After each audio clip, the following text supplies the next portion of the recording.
Hello friends, Chris here, CaribbeanPot.com, your wicked chef. Today's a fast little something, and here's what I'm using. I've got a couple beauties here, a couple green mangoes. It can only be one thing, mango chow. Now I've shared this recipe quite a while ago on the website at CaribbeanPot.com, so you can always search on CaribbeanPot.com for that mango chow. The other thing is, chow is one of those things, it can be, well, I guess it could be a salad, it could be a pickle, it could be so many different things depending on how you want to call it. We call it mango chow because we're going to crank things up with that green mango, some garlic, some pepper, all kind of niceness.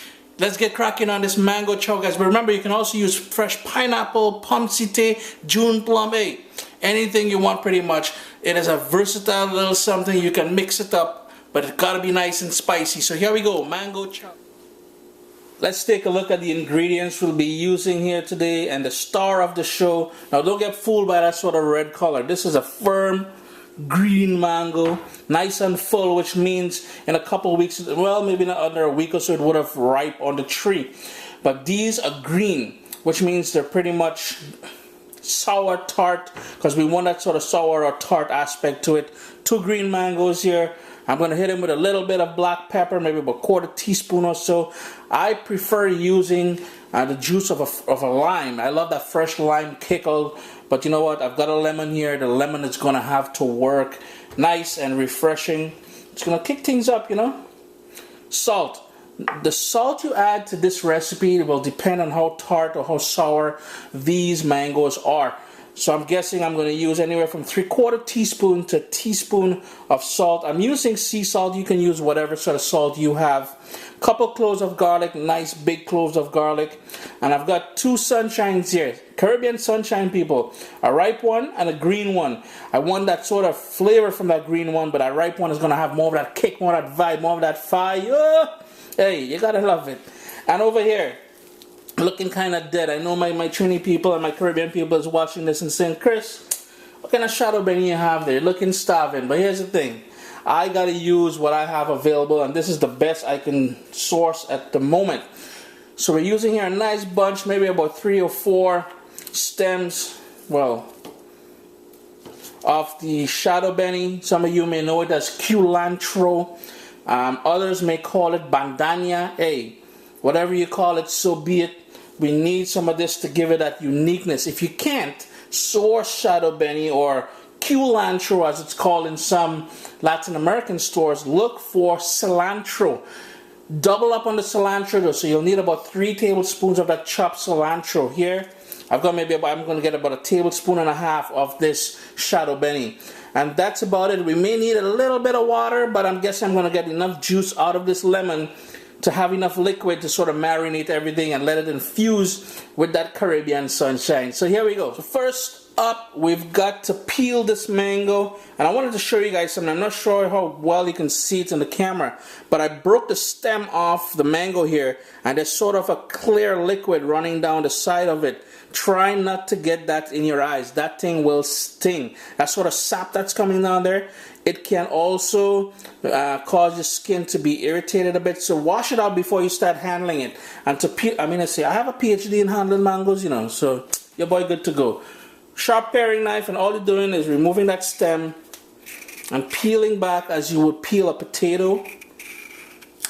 And notice the nice color I'm getting that mango. The mango half ripe.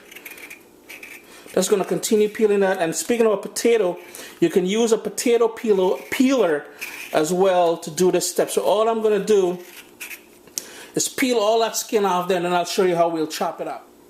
Just wanted to show you guys something. And look at the comparison in the color between these 2 mangoes. This one here is more of a lemon yellow color, which means it's closer to being ripe. So in this case, we call this half ripe, which is half between being ripe. And this one here is a bit more pale, more the color of a lime, whereas this one was the color of a lemon. This one is more the color of a lime, and this one will be more tart, it will be more sour. So just a little quick tip, you may need a little bit more salt if the mangoes you have is closer to this color. With both mangoes peeled, what you want to do now is to cut out the face of the mango. And pretty much the face is this area here. It's just a term we use down in the Caribbean. The mango face, the big broad side here. So looking at the stem, and remember the center of this mango is going to have a tough seed, a sort of a pit. So you want to work your knife down until you bounce on that, and then just cut across to remove that nice fleshy piece. That's the sort of a pit or stone or mango seed, nice and hard. Well, not nice, but it's hard. And again, I'm going to do the same routine again.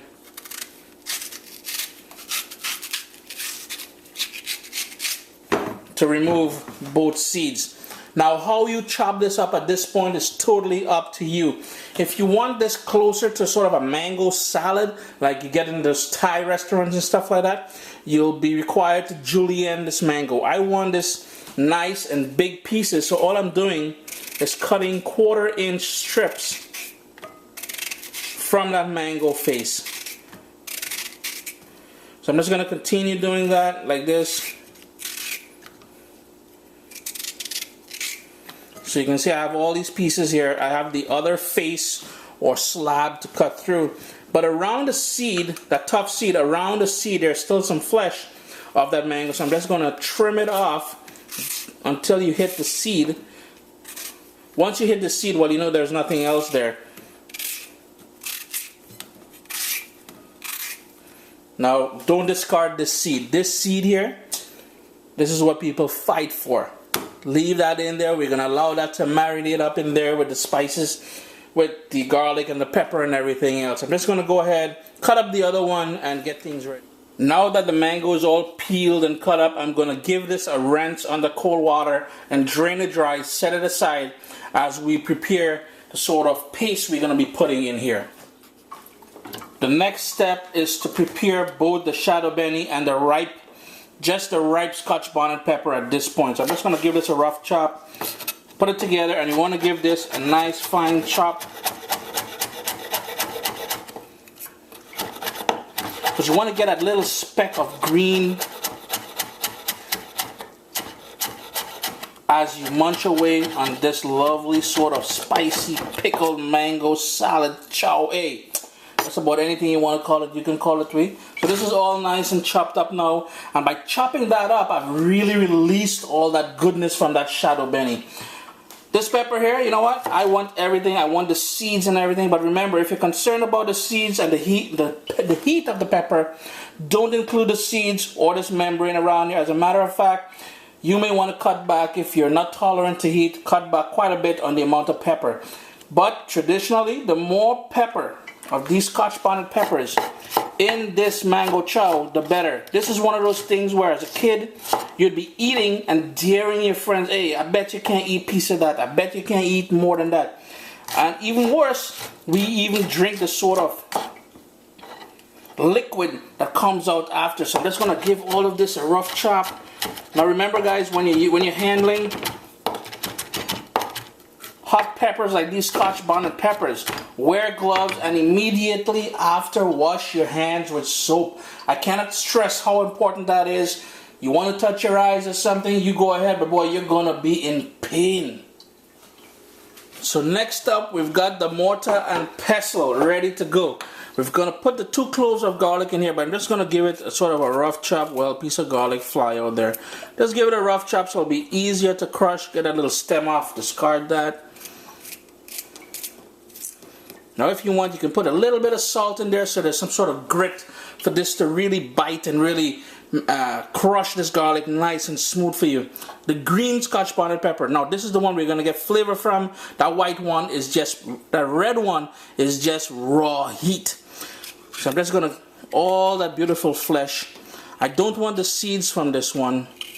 Because I mean to say, I like heat, but I don't like it to the point where I can't talk when I'm eating and stuff like that. My eyes were watering. Hey.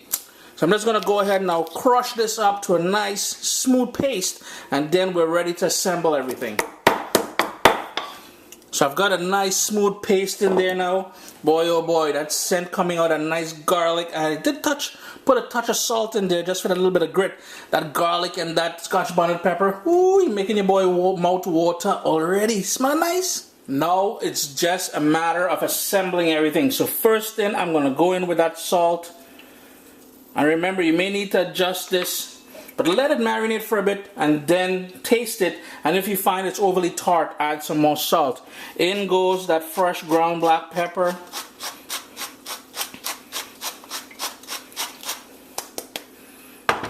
And I'm just going to cut open the lemon.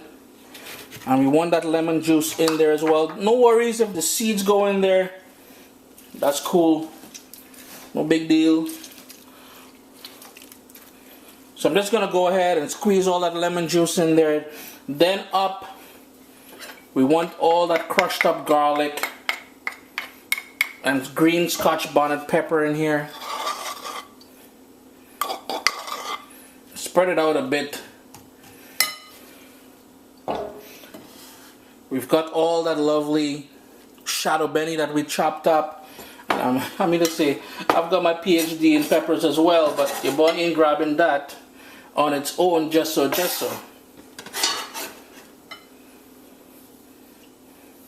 And if you notice, I squeezed half of the lemon and I left back half.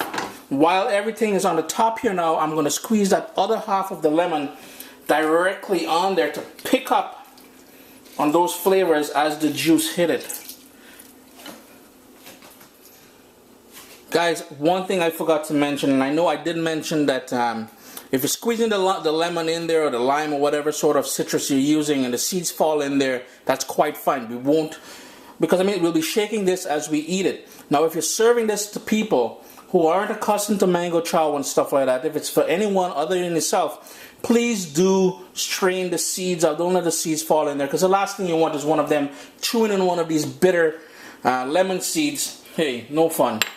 All we got to do now is give this a good stir, because we want all that garlic, that shadow benny, the hot pepper, everything to get in contact, get friendly with each piece of mango.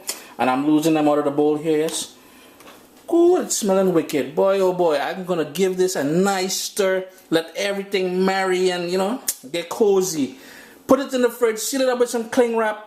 Put it in the fridge if you're in the Caribbean. Put it outside in the sun. That sun will do wonders to this. Let it cure for about half an hour at least. At that point, taste it for salt and enjoy. But remember, guys, this thing have real pepper in it, eh?